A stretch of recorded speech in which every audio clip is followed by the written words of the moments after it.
여보, 순애야, 대체 어디를 갔던 거야? 아저씨는 누구세요? 우리 남편은 언제 와요? 날이 많이 찼다. 빨리 집에 가자. 동만의 눈앞이 하얗게 변했습니다. 세상이 온통 눈으로 덮인 어느 겨울밤, 순애의 손을 놓친 건 정말 찰나의 순간이었습니다. 시장 골목을 미친 듯이 헤매던 동만의 눈에 저 멀리 희미한 가로등 아래 웅크리고 앉아있는 아내가 보였습니다. 맨발에 슬리퍼 한 짝만 걸친 채 덜덜 떨고 있는 순애. 동만이 울먹이며 달려가 자신의 코트를 벗어 덮어주며 소리쳤습니다. 여보, 순애야, 대체 어디를 갔던 거야? 하지만 고개를 든 순애의 눈동자는 텅 비어 있었습니다. 그녀는 남편의 얼굴을 빤히 쳐다보더니 낯선 사람을 보듯 뒷걸음질 치며 입을 열었습니다. 아저씨는 누구세요? 우리 남편은 언제 와요? 동만의 가슴이 무너져 내리는 소리가 들리는 듯 했습니다. 평생을 사랑했던 아내가 자신을 알아보지 못하는 순간, 그 시린 겨울밤의 기억이 주마등처럼 스쳐 지나갑니다. 이 이야기는 기억을 잃어가는 여자와 그 기억을 지켜주려는 남자의 가슴 시린 사랑 이야기입니다. 이야기 시작 전 구독과 좋아요 한번 꼭 눌러주세요. 부탁드립니다. 아침 햇살이 창호지 문을 뚫고 은은하게 방 안을 비춥니다. 동만은 익숙한 솜씨로 이불을 개고 아직 깊은 잠에 빠져 있는 아내 순애의 얼굴을 물끄러미 내려다봅니다. 곤히 잠든 그녀의 얼굴은 마치 세상의 모든 근심을 잊은 어린아이 같습니다. 동만은 조심스럽게 순애의 어깨를 흔들어 깨웁니다. 순애가 부스스 눈을 뜨자 동만은 따뜻하게 데운 물수건으로 그녀의 눈곱을 떼어주고 세수를 시킵니다. 순애는 얌전히 남편의 손길을 받아들입니다. 여보, 오늘은 날씨가 참 좋아. 우리 이따가 마당에 나가서 꽃 구경할까? 동만이 다정하게 말을 건네자 순애는 배시시 웃으며 고개를 끄덕입니다. 하지만 그녀의 눈빛은 초점이 약간 흐릿합니다. 동만은 화장대 앞에 순애를 앉히고 오래된 찬빗을 듭니다. 하얗게 센 머리카락을 한 올 한 올 정성스럽게 빗어 넘기는 동만의 손길에는 50년 세월의 애정이 고스란히 묻어납니다. 순애의 머리칼은 가늘고 부드러워서 조금만 힘을 주어도 끊어질 것 같아 동만은 숨소리조차 조심스럽습니다. 오빠, 우리 엄마는 언제 와? 나 배고픈데. 갑자기 순애가 뜬금없는 소리를 합니다. 동만의 빗질이 잠시 멈칫합니다. 칠순이 넘은 아내가 남편인 자신을 오빠라 부르고 이미 40년 전에 돌아가신 장모님을 찾습니다. 하지만 동만은 당황하지 않고 익숙하게 대답합니다. 장모님은 읍내 장 보러 가셨어.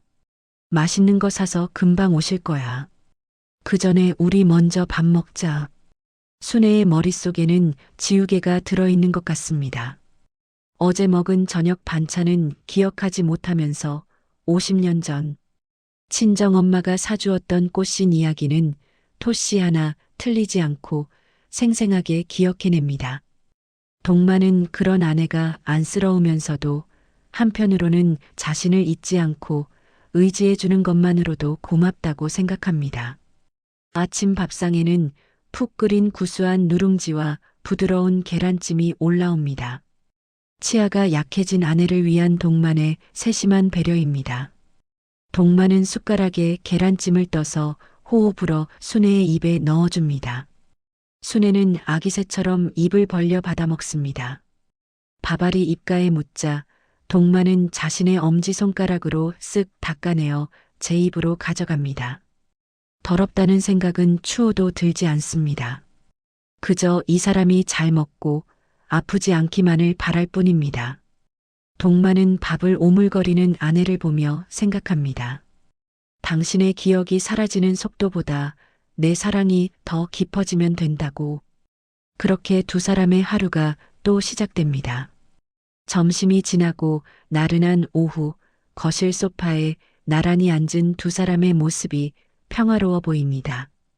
텔레비전에서는 흘러간 옛 가요 무대가 나오고 있고 순애는 박수를 치며 좋아합니다.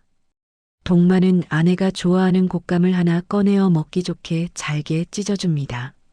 순애는 곶감을 받아들고는 잠시 텔레비전을 보다가 문득 생각난 듯 동만을 바라보며 묻습니다.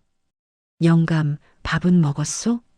동만은 빙그레 웃으며 대답합니다.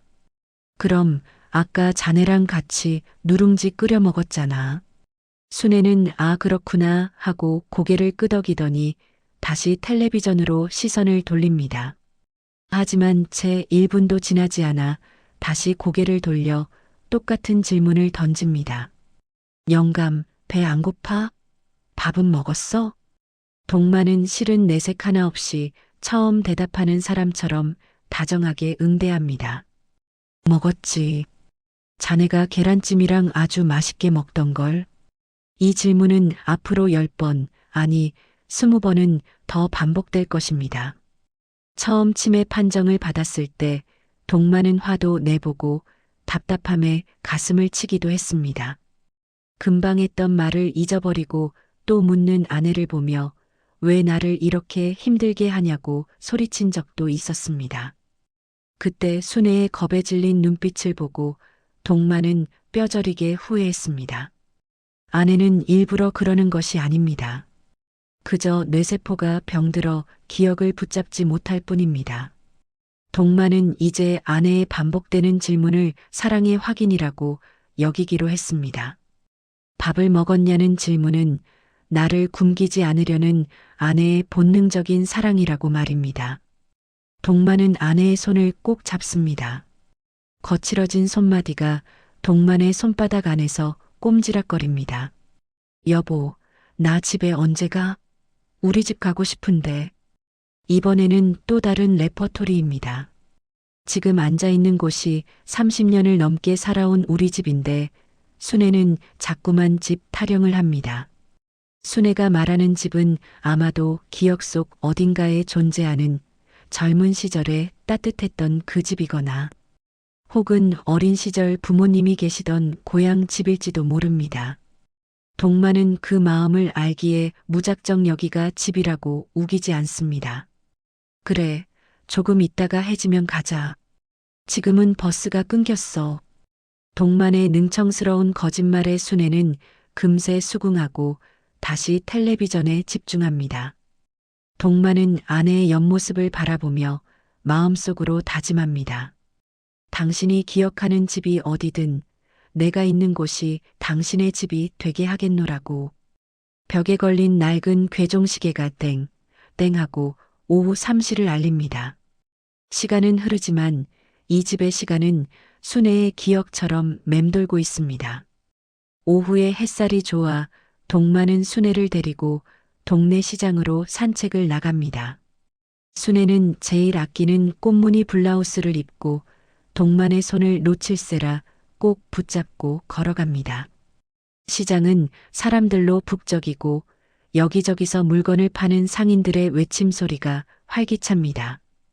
순애는 어린아이처럼 신기한 듯 두리번거리며 이것저것 구경합니다. 동만은 그런 아내가 넘어지지는 않을까, 사람들에게 치이지는 않을까 한시도 눈을 떼지 않습니다. 과일 가게 앞을 지날 때였습니다. 탐스럽게 진열된 빨간 사과를 본 순애의 눈이 반짝입니다. 동만이 지갑을 꺼내려 잠시 주머니를 뒤적이는 사이 사단이 나고 맙니다. 순애가 덥석 사과 하나를 집어들더니 옷에 대충 쓱쓱 문지르고는 크게 한 입 베어 문 것입니다. 아니 할머니, 돈도 안 내고 다짜고짜 드시면 어떡해요. 과일 가게 주인의 날카로운 고함에 순애가 깜짝 놀라 사과를 떨어뜨립니다. 그녀는 잔뜩 겁에 질려 어깨를 움츠리고 동만의 등 뒤로 숨습니다. 주변 사람들의 시선이 한꺼번에 쏠립니다. 수군거리는 소리, 혀를 차는 소리가 동만의 귀를 때립니다. 동만은 얼른 떨어진 사과를 줍고 지갑에서 1만 원짜리 지폐를 꺼내 주인에게 건넵니다. 죄송합니다. 정말 죄송합니다. 제 아내가 좀 아파서 그렇습니다. 이 사과값하고 놀라게 해드린 값입니다. 너그럽게 이해해 주십시오. 동만은 허리를 90도로 굽혀 사과합니다. 평생 교단에서 학생들을 가르치며 꼿꼿하게 살아왔던 동만이지만 아내의 실수 앞에서는 한없이 낮아집니다.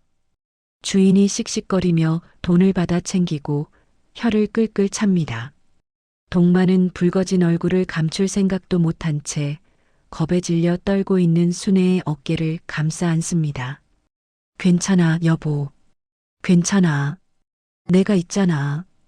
동만의 목소리는 떨리고 있지만 아내를 아는 손에는 힘이 들어가 있습니다. 순애는 그제야 안심이 되는지 동만의 품에 얼굴을 묻습니다. 동만은 사람들이 쳐다보건 말건 아내의 머리를 쓰다듬어 줍니다. 사과가 그렇게 먹고 싶었어? 우리 집에 가서 깎아 먹자. 내가 제일 맛있고 예쁜 놈으로 골라갈게. 동만은 바닥에 굴러 흙이 묻은 사과도 함께 봉지에 담습니다. 이 사과야말로 아내가 본능적으로 선택한 세상에서 가장 귀한 사과라고 생각하면서요. 집으로 돌아오는 길 순애의 손에는 검은 비닐봉지가 들려 있고 동만은 그 손을 더욱 꽉 잡습니다. 석양이 두 사람의 그림자를 길게 늘어뜨립니다. 동만의 그림자가 순애의 그림자를 포근하게 감싸 안고 있습니다. 해질녘 세상이 붉게 물드는 시간이면 동만의 집에는 팽팽한 긴장감이 감돕니다. 치매 환자들이 유독 불안해하고 배회한다는 그 유명한 석양 증후군이 어김없이 찾아오기 때문입니다. 거실 창으로 붉은 노을이 넘실대며 들어오자 얌전하던 순애의 눈빛이 흔들리기 시작합니다. 그녀는 안절부절 못하며 거실을 서성이다가 급기야 베란다 창문을 덜컹거리며 밖으로 나가려 합니다.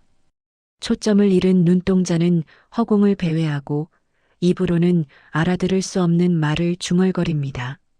마치 보이지 않는 누군가에게 쫓기는 사람처럼 공포에 질려 있는 아내를 보며 동만은 타들어가는 속을 애써 감춥니다.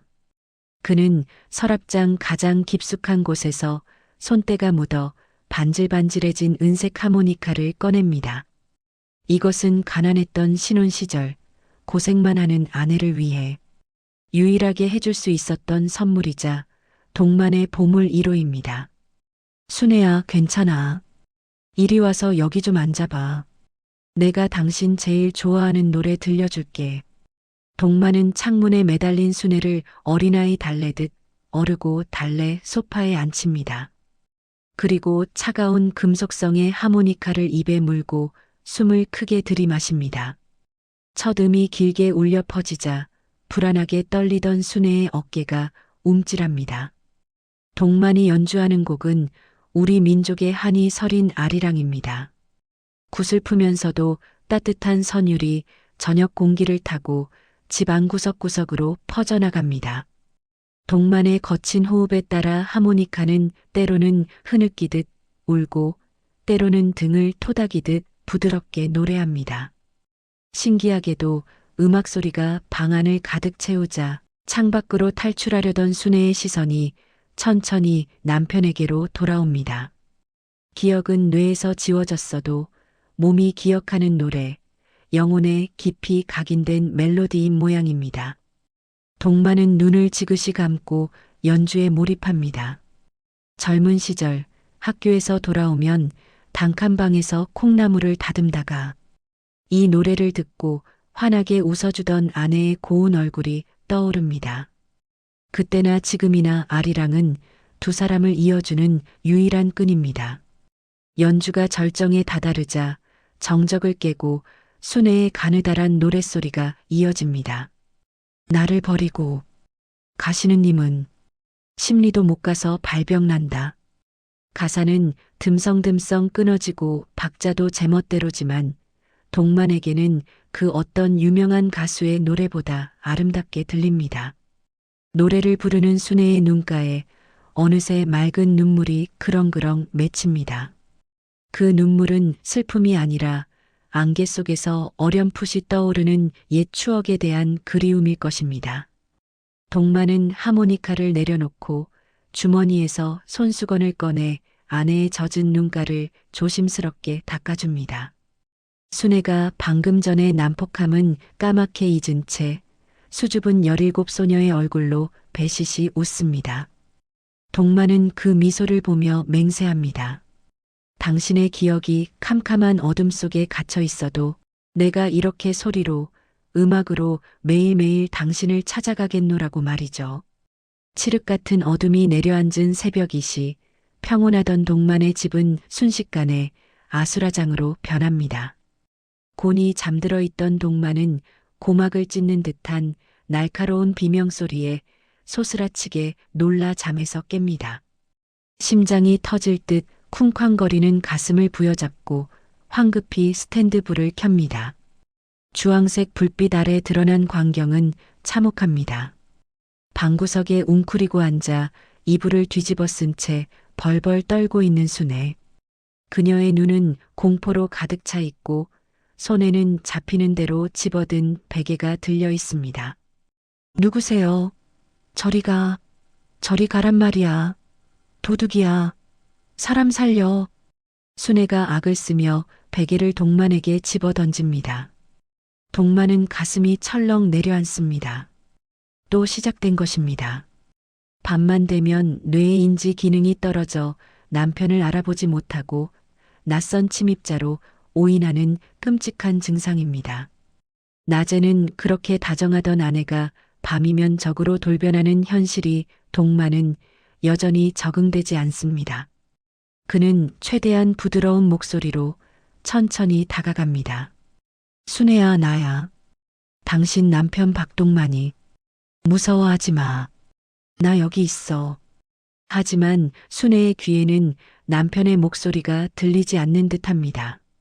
그녀에게 지금 눈앞의 동만은 자신을 해치러 온 흉악한 강도일 뿐입니다.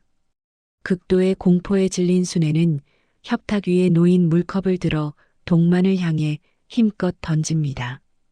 쨍그랑 날카로운 파열음과 함께 유리 조각이 사방으로 튀며 바닥에 흩어집니다. 동만은 피할 생각도 못한 채 그 자리에 멍하니 서 있습니다. 날아온 물이 얼굴을 적시고 깨진 유리 파편 하나가 발등을 스치고 지나가 붉은 피가 배어 나옵니다. 하지만 동만은 발등의 고통조차 느끼지 못합니다. 이놈, 우리 영감 오면 너는 죽었어. 우리 영감이 얼마나 힘이 센데. 당장 나가.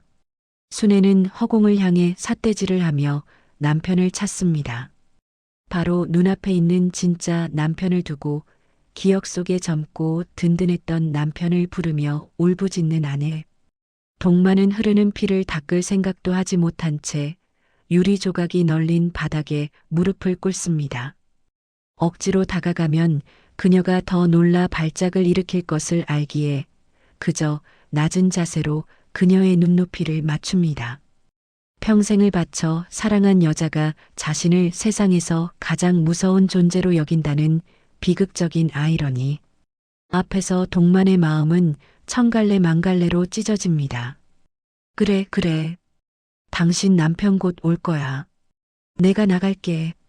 미안해. 놀라게 해서 미안해. 동만은 죄인처럼 두 손을 들고 천천히 뒷걸음질 칩니다. 방문을 닫고 거실로 나온 동만은 문 앞에 힘없이 주저앉습니다. 차가운 거실 바닥에 냉기가 올라오지만 발등의 상처보다 가슴의 상처가 더 쓰라려 아무것도 느껴지지 않습니다. 동만은 떨리는 손으로 문고리를 잡은 채 안에서 들려오는 아내의 거친 숨소리와 흐느낌을 들으며 밤새 보초를 섭니다. 세상에서 가장 슬프고 긴 밤이 그렇게 흘러갑니다. 폭풍 같았던 밤이 지나고 거짓말처럼 평온한 아침이 밝았습니다. 순애는 언제 그랬냐는 듯 콧노래를 흥얼거리며 콩나물을 다듬고 있습니다.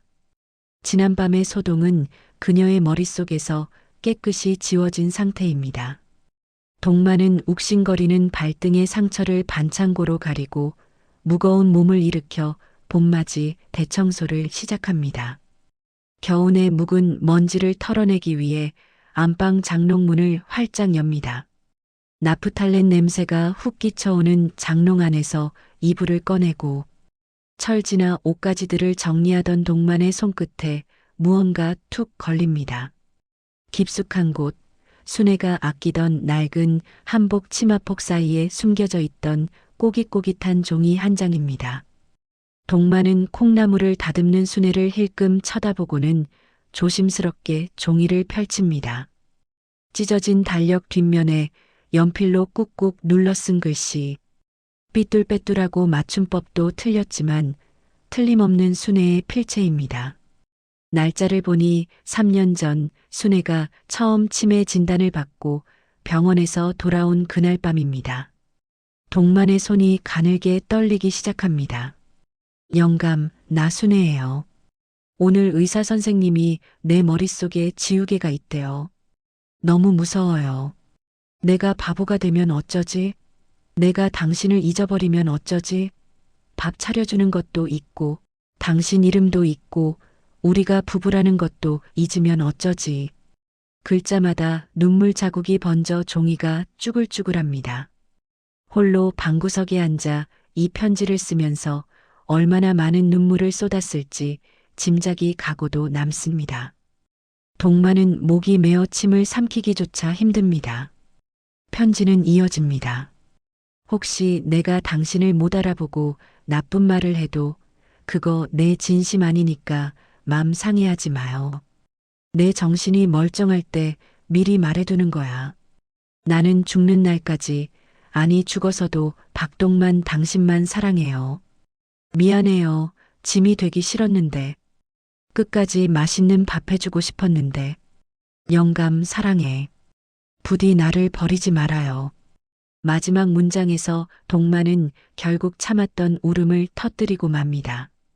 소리내어 울지도 못하고 입을 틀어막은 채 꺽꺽거리며 오열합니다. 순애는 이 무서운 병을 혼자 감당하며 다가올 미래를 준비하고 있었던 것입니다. 자신이 남편에게 짐이 될까봐, 상처 줄까봐 정신이 온전한 마지막 순간에 이 유서 같은 편지를 써서 가장 깊은 곳에 숨겨두었던 것입니다. 그때 어느새 다가온 순애가 걱정스러운 얼굴로 동만의 등을 토닥입니다. 콩나물 대가리가 묻은 손으로 동만의 젖은 눈물을 닦아줍니다. 맑고 투명한 눈동자. 지금 그녀는 자신이 편지를 쓴 사실조차 기억하지 못합니다. 하지만 그 편지에 담긴 절절한 마음만은 여전히 그녀의 가슴속 어딘가에 살아 숨쉬고 있을 것입니다. 동만은 와락순애를 끌어안습니다. 부서질 듯 작아진 아내의 몸이 품 안에 쏙 들어옵니다.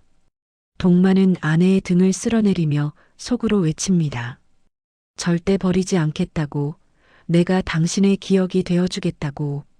따뜻한 수증기가 욕실 안을 가득 채우고 있습니다. 동만은 커다란 빨간 고무통에 적당히 데워진 온수를 받고 있습니다. 손목 안쪽을 물에 담가 온도를 확인하는 그의 표정은 신생아를 목욕시키려는 엄마처럼 진지하고 조심스럽습니다. 오늘은 순애의 목욕날입니다. 물을 싫어하는 치매 환자들도 있다지만 다행히 순애는 따뜻한 물속에 들어가는 것을 좋아합니다. 동만이 순애의 옷을 하나씩 벗기자 앙상하게 마른 어깨와 갈비뼈가 그대로 드러납니다. 젊은 시절 동네에서 맵시 좋기로 소문났던 아내의 몸이 이제는 세월의 풍파에 깎여 작은 나뭇가지처럼 변해버린 것입니다. 동만은 가슴 한구석이 아려오지만 애써 밝은 표정으로 비누 거품을 냅니다.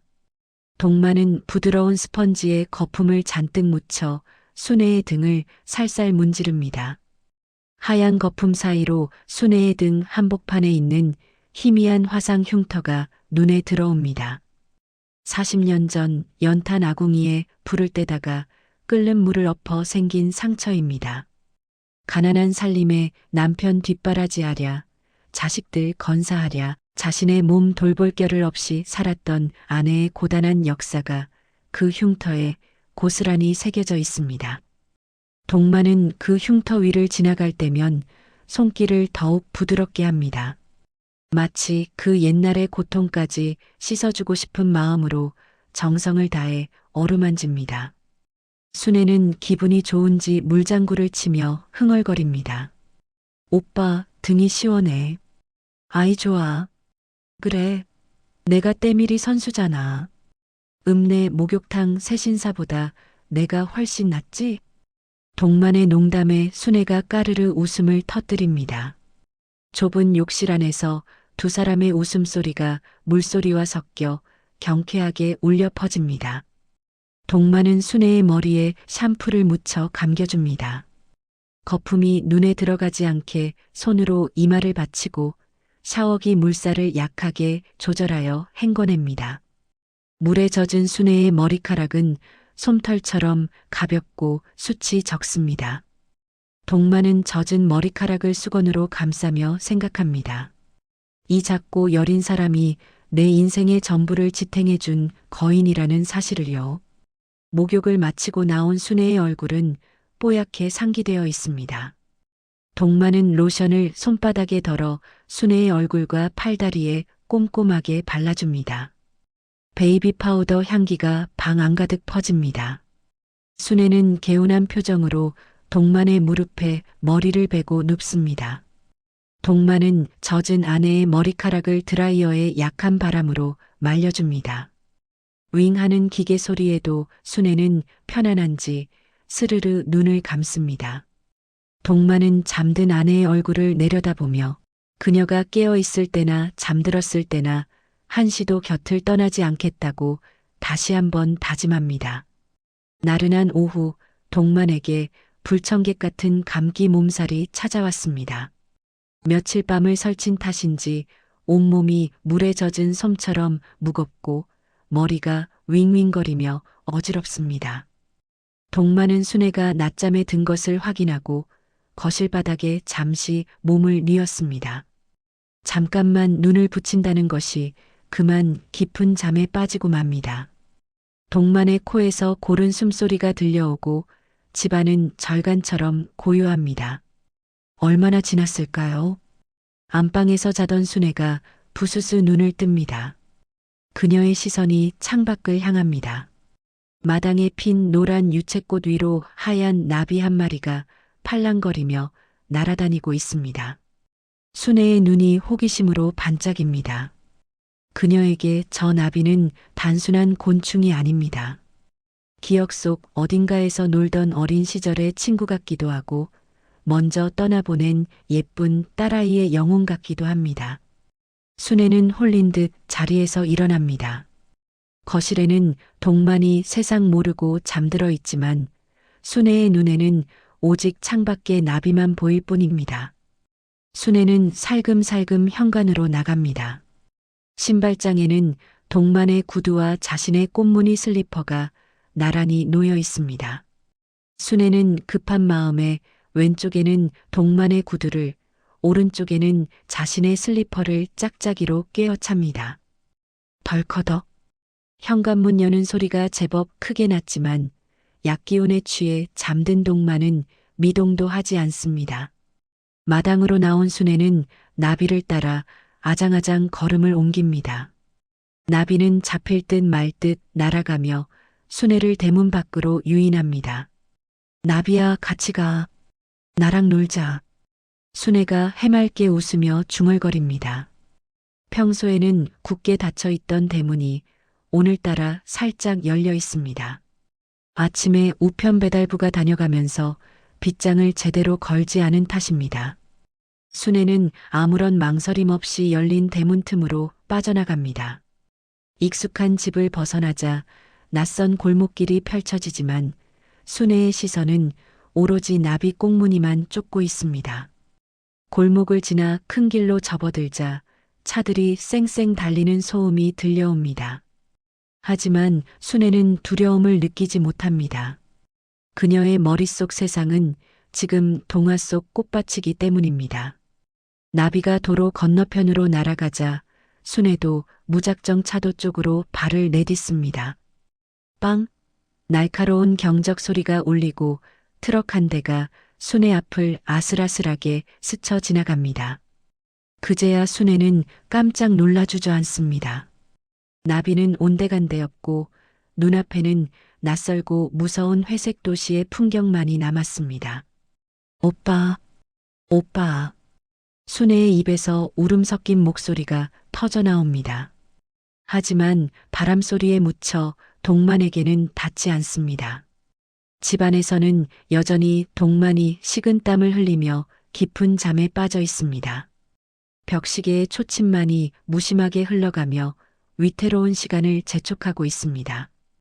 이것이 긴 이별의 서막이 될 줄은 아무도 모른 채 말입니다. 동만이 눈을 뜬 것은 해가 뉘엿뉘엿 넘어갈 무렵이었습니다.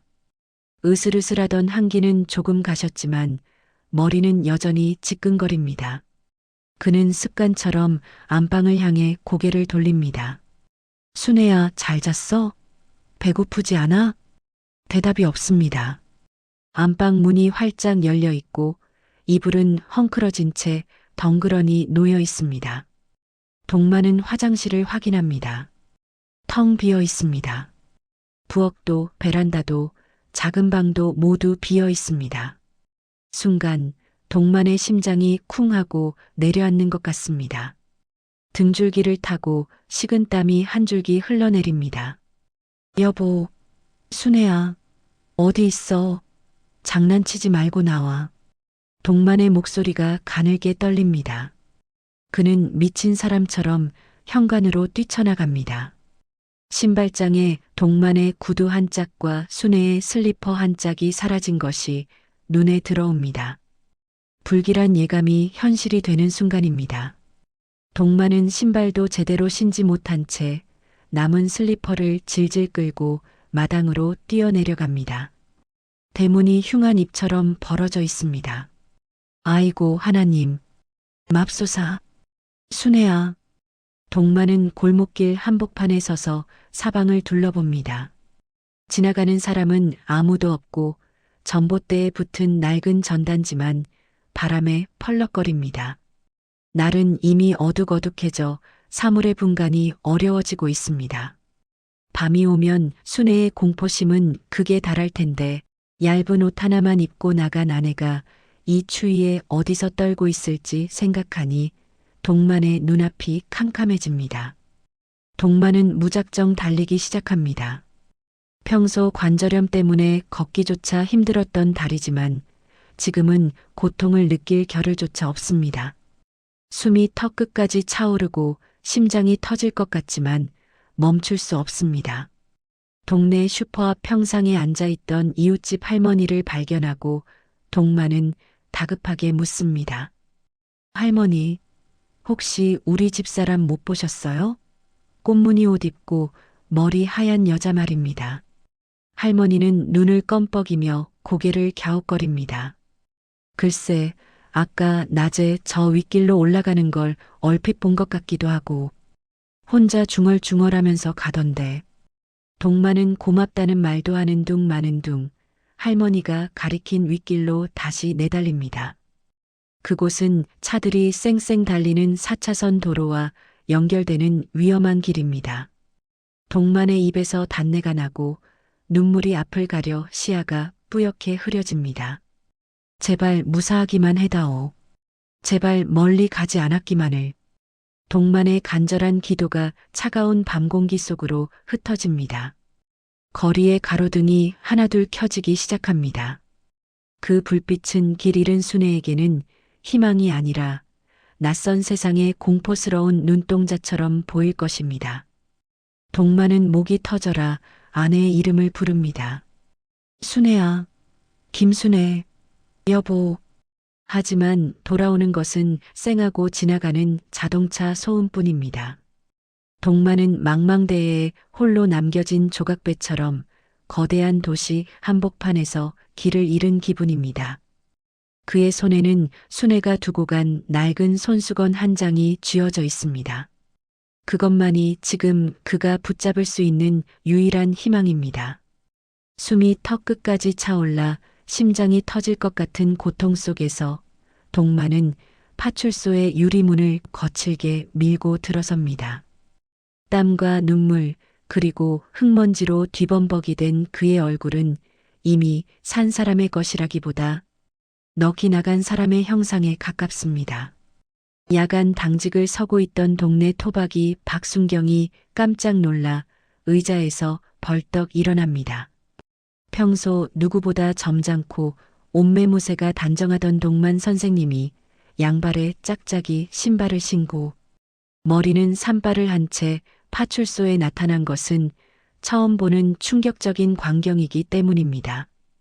박순경은 단박에 사태의 심각성을 파악하고 다리가 풀려 휘청거리는 동만을 부축해 가니 의자에 앉힙니다. 동만은 물 한 모금 마실 새도 없이 떨리는 양손으로 박순경의 팔뚝을 꽉 부여잡고 애원합니다. 박순경, 우리 순애 좀 찾아줘.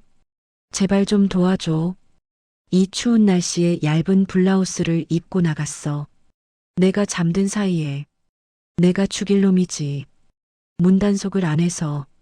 동만의 목소리는 죄책감과 공포로 지식여져 형편없이 갈라져 나옵니다.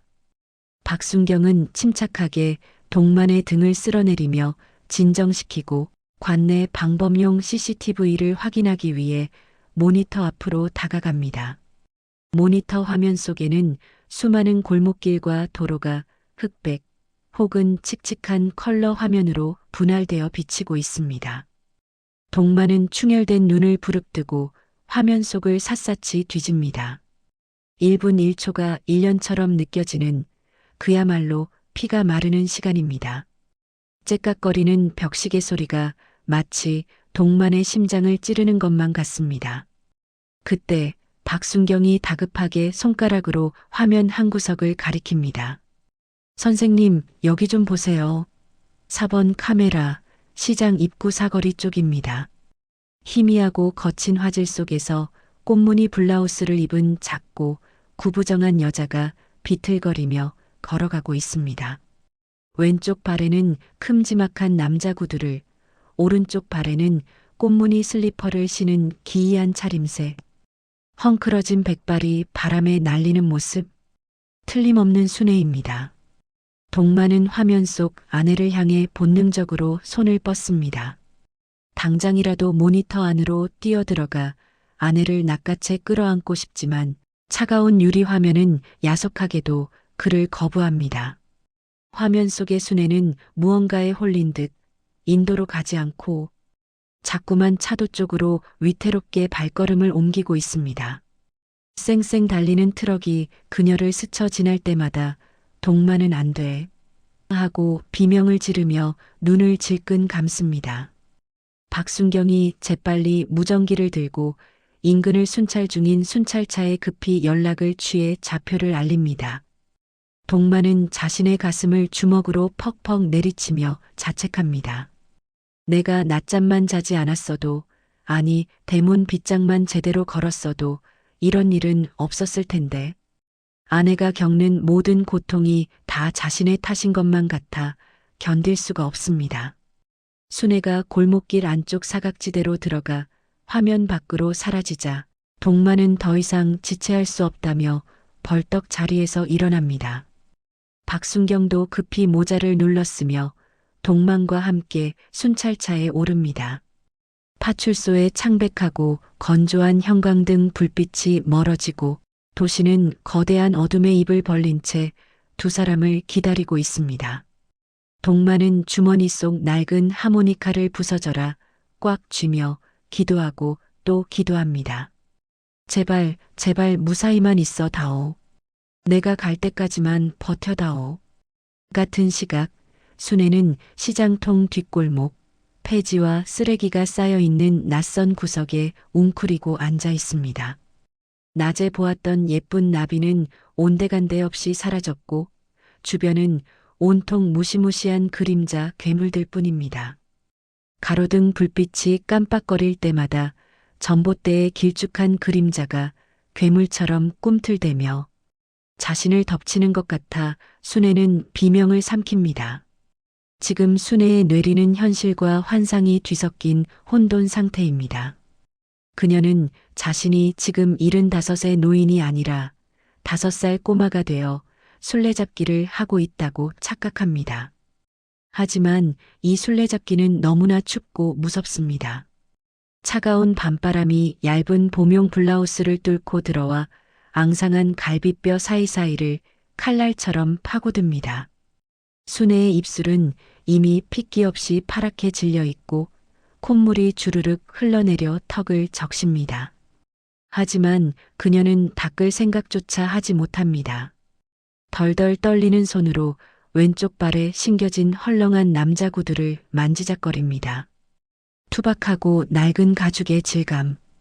그것은 낯설지 않은 아주 익숙하고 편안한 느낌을 줍니다. 순애는 구두를 벗어 가슴에 꼭 껴안고 얼굴을 묻습니다. 구두에서 나는 냄새, 흙냄새와 오래된 종이 냄새, 그리고 희미한 박하사탕 냄새가 섞인 그 투박한 향기는 바로 남편 동만의 냄새입니다. 이 냄새만이 공포에 질린 순애에게 유일한 안식처가 되어줍니다. 오빠, 신발. 우리 오빠 신발인데. 순애는 구두에 얼굴을 비비며 중얼거립니다. 기억은 지우개로 지워진 듯 사라졌어도 이 신발의 주인이 자신을 지켜주는 수호신 같은 존재라는 사실은 본능적으로 알고 있습니다. 배가 고프고 춥고 무서워 죽겠지만 순애는 그 자리에서 꼼짝도 하지 않습니다. 여기서 움직이면 그림자 괴물이 나타나 자신을 잡아먹을 것 같고 얌전히 숨어 있으면 신발 주인이 반드시 자신을 찾아낼 거라는 막연한 믿음 때문입니다. 골목 안쪽 버려진 낡은 소파와 시멘트 담벼락 사이의 좁은 틈. 그곳이 지금 순애가 거대한 세상으로부터 자신을 보호하기 위해 선택한 작고 초라한 요새입니다. 어둠 속에서 길고양이 한 마리가 쓰레기 봉투를 뒤지며 부스럭거리는 소리를 냅니다. 순애는 소스라치게 놀라 숨을 죽이고 눈을 질끈 감습니다. 눈꼬리를 타고 흐른 눈물이 볼을 지나 차가운 바닥으로 뚝뚝 떨어집니다. 소리내어 울면 나쁜 사람들이 쫓아올까봐 입술을 깨물며 흐느낌을 삼킵니다. 오빠 무서워. 빨리 와. 마음속으로 수천 번 남편을 부르지만 목소리는 입 밖으로 나오지 못하고 하얀 입김이 되어 허공으로 흩어집니다. 밤은 점점 깊어가고 순애의 의식은 혹독한 추위와 밀려오는 졸음 속에서 촛불처럼 위태롭게 가물거립니다. 박순경의 순찰차가 요란한 사이렌 소리 없이 경광등만 번쩍이며 시장 입구 사거리에 도착합니다. 동마는 차가 완전히 멈추기도 전에 문을 열고 뛰쳐나갑니다. 찢어진 슬리퍼 사이로 차가운 아스팔트 바닥이 느껴지지만 발바닥에 통증 따위는 안중에도 없습니다. 그는 미친 사람처럼 주변을 두리번거립니다. 하지만 복잡하게 얽히고 설킨 시장 골목 어디에도 순애의 모습은 보이지 않습니다. 박순경이 강력한 불빛의 손전등을 비추며 이 골목 저 골목을 수색하지만 어둠은 아내를 삼킨 채 쉽게 뱉어내지 않습니다. 시간은 자꾸만 흐르고 동만의 초조함은 광기 어린 절망으로 바뀌어 갑니다. 단순한 실종이 아니라 혹시 맨홀에 빠진 건 아닌지, 나쁜 사람들에게 해코지당한 건 아닌지 온갖 불길한 상상이 머릿속을 갉아먹습니다. 그때 절망의 끝에서 동만의 머릿속에 번뜩이는 기억 하나가 스치고 지나갑니다. 순애는 겁이 많아 무서우면 구석진 곳에 숨는 버릇이 있습니다. 그리고 아무리 꼭꼭 숨어 있어도 동만이 부르는 소리, 아니 동만의 소리에는 반드시 반응했습니다. 동만은 주머니에서 차갑게 식은 은색 하모니카를 꺼냅니다. 손이 너무 심하게 떨려 하모니카를 놓칠 뻔하지만 가까스로 양손으로 감싸쥐고 입에 가져다 댑니다. 박순경이 의아한 표정으로 쳐다보지만 동만에게는 설명할 겨를이 없습니다.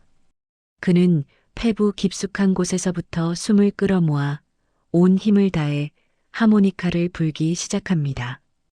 삑삑.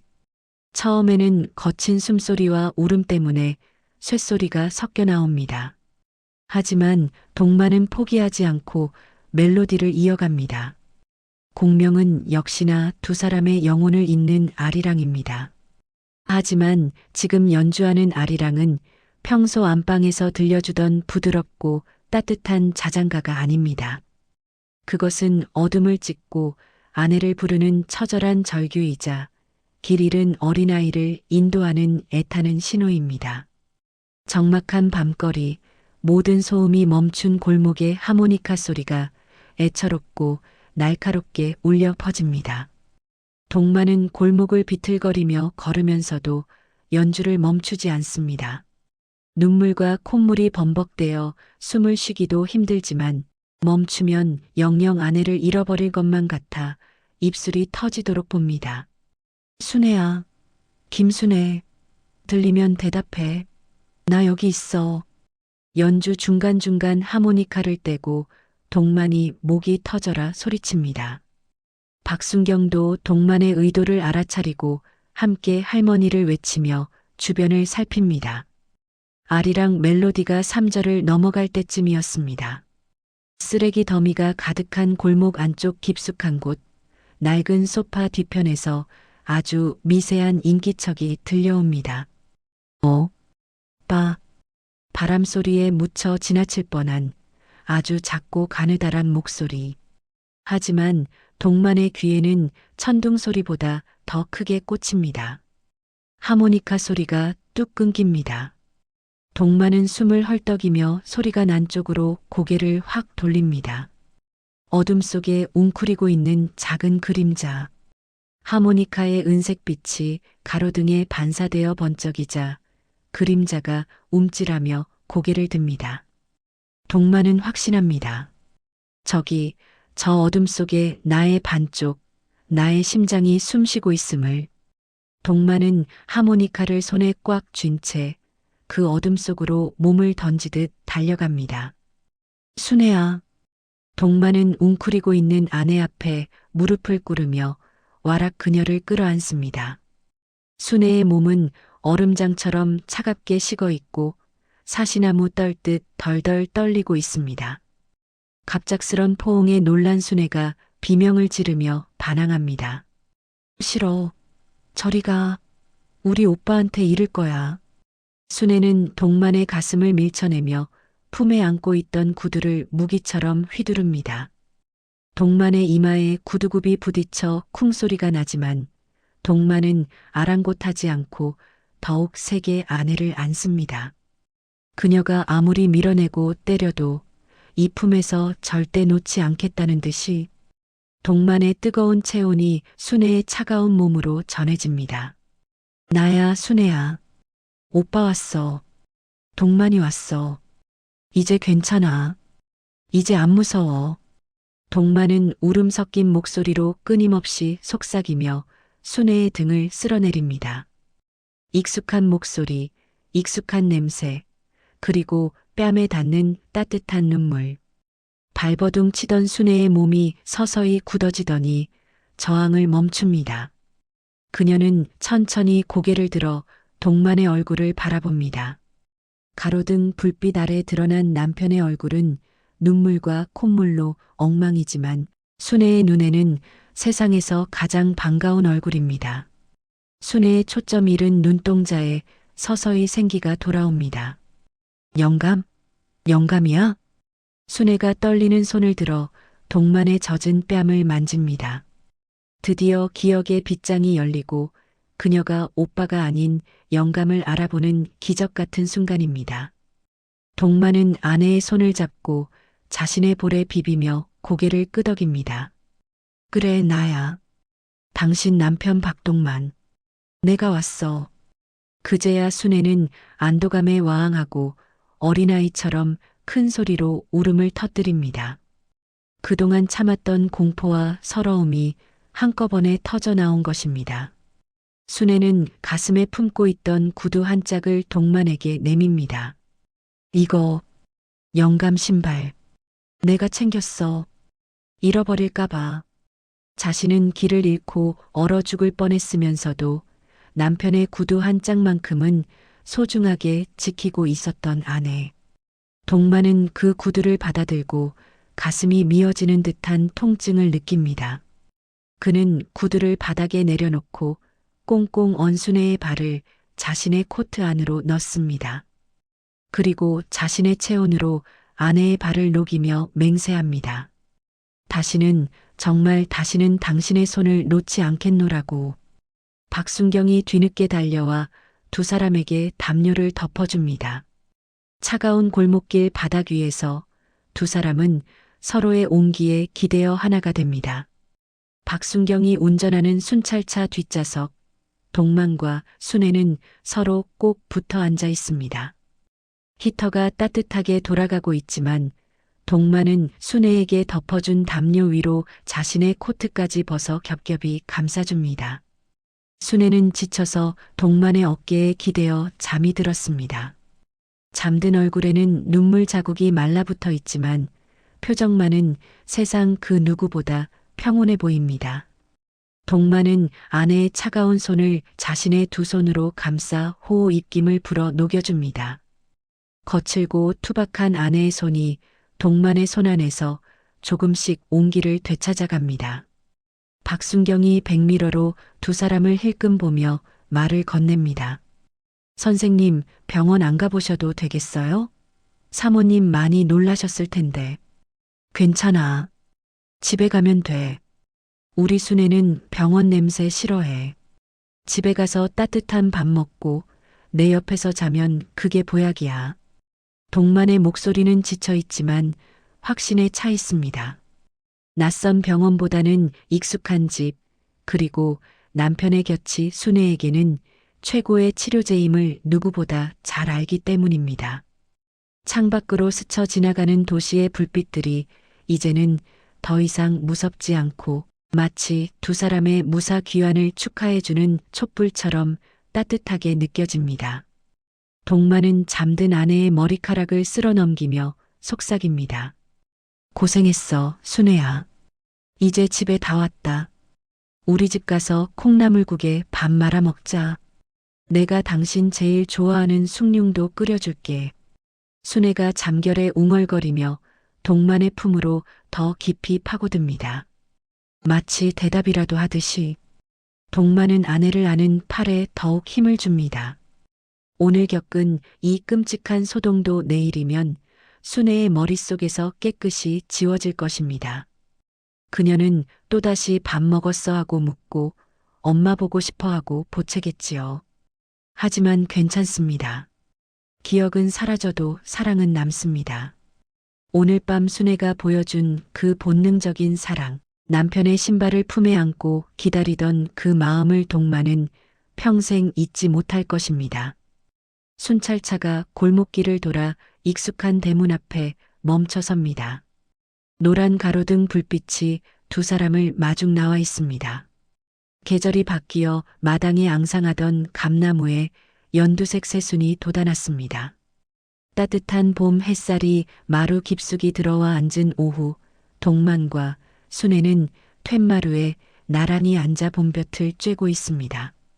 순애의 무릎 위에는 꽃무늬 담요가 덮여 있고 동만은 그 옆에서 사과를 깎고 있습니다. 사각사각 껍질 깎는 소리가 평화롭게 울립니다. 그날의 사건 이후 동만은 대문에 작은 종을 달았습니다.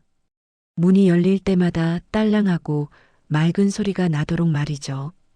그리고 순애의 옷깃 안쪽에는 이름과 연락처를 큼지막하게 수놓았습니다. 자, 아해봐. 토끼 사과야. 동만이 토끼 모양으로 예쁘게 깎은 사과 한 조각을 순애의 입에 넣어줍니다. 순애는 오물오물 사과를 씹으며 아이처럼 좋아합니다. 맛있다. 영감, 하나 더 줘. 천천히 먹어. 채알라. 사과 나무 한 그루 다 깎아줄 테니까. 동만의 농담에 순애가 까르르 웃습니다. 그녀의 웃음소리가 봄바람을 타고 담장을 넘어갑니다. 순애의 기억은 여전히 오락가락합니다. 방금 먹은 사과 맛을 잊어버리기도 하고 남편 얼굴을 빤히 보며 누구냐고 묻기도 합니다. 하지만 이제 동만은 슬퍼하지 않습니다. 아내가 잊어버리면 자신이 기억하면 되고 아내가 길을 잃으면 자신이 찾으러 가면 되니까요. 동만은 주머니에서 하모니카를 꺼냅니다. 그리고 순애를 위해 경쾌한 봄 노래를 연주하기 시작합니다. 고향의 봄 멜로디가 마당 가득 울려 퍼지자 순애가 박수를 치며 노래를 따라 부릅니다. 나의 살던 고향은 꽃피는 산골. 음정은 불안하고 박자는 제멋대로지만 두 사람의 합주는 그 어느 때보다 완벽합니다. 나비 한 마리가 날아와 순애의 어깨에 살포시 앉았다가 날아갑니다. 순애는 나비를 보며 손을 흔들지만 이번에는 자리에서 일어나지 않고 남편의 어깨에 머리를 기댑니다. 동만은 연주를 멈추지 않고 아내의 어깨를 감싸 안습니다. 치매라는 긴 터널을 지나고 있지만 두 사람은 외롭지 않습니다. 서로가 서로의 지팡이가 되고 등불이 되어 함께 걸어가고 있으니까요. 순애의 머릿속 지우개가 기억을 지워갈수록 동만은 그 빈자리를 새로운 추억으로 더 큰 사랑으로 채워나갈 것입니다. 늙고 병든 아내와 그녀를 지키는 백발의 남편. 두 사람의 그림자가 봄 햇살 아래 하나로 포개집니다. 그 모습은 세상 그 어떤 연인의 모습보다 아름답고 눈부십니다. 사랑해, 순애야. 아주 많이. 동만의 고백에 순애가 배시시 웃으며 대답합니다. 나도 좋아, 오빠. 마당 가득 쏟아지는 햇살처럼 두 사람의 사랑은 영원히 저물지 않을 것입니다. 오늘 사연 어떠셨나요? 이야기를 끝까지 들은 분이 계시다면 잘 들었다고 댓글 하나만 남겨주세요. 시작하기 전에 구독과 좋아요 눌러주시면 새로운 사연이 도착하는 순간 가장 먼저 따뜻한 사연을 전해드릴게요. 또 어디에서 듣고 계신지 댓글로 남겨주시면 그곳까지 마음을 담아 행운과 행복과 기쁨으로 가득 찬 하루 되길 기원하겠습니다. 선생님의 댓글은 누군가에게는 큰 위로가 됩니다. 감사합니다.